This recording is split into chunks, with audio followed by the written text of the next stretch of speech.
His biggest plank was obviously law and order, cracking down on crime. He rallied a lot of people to his banner because there was a lot. He rode a wave of fear over what is undisputably rampant crime in Brazilian society. 64,000 murders nearly last year alone, 175 murders a day. That is a real and present danger, and people absolutely feel insecure. So he was able to ride that, as well as apprehension and anger over mass corruption across the government of the kind we were just talking about. As for how long, whether the clock is ticking on him, look, if you talk about his economic reforms, he's a man who said that he doesn't really know too much about the economy, which is why he's tapped a University of Chicago-trained economist to basically try to implement, and quickly, his economic reform program. Mass privatizations, lowering taxes, a very heady challenge trying to tackle the bloated pension system, pension reform. Whether he can do it, look, the markets have been cheering him, big business has been cheering him, agribusiness has been cheering him. Those cheers might die down very quickly if there aren't results quickly, because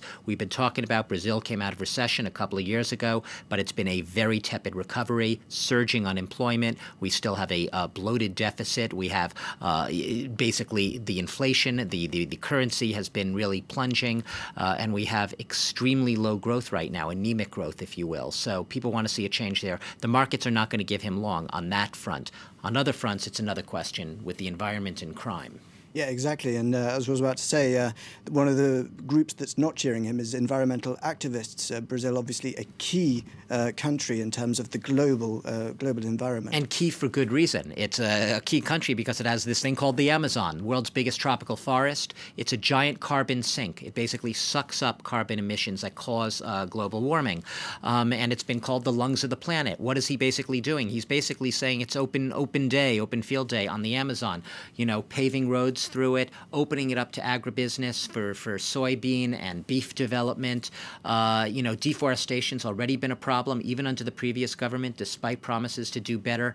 If the Amazon is deforested at a quicker rate, all bets are off as to whether or not it can continue to fill the planet's vital role as that carbon sink I was speaking of. He's been contemptuous of the indigenous tribes that live there, saying that, basically they don't deserve, a hectare, a centimeter of the land that they're on.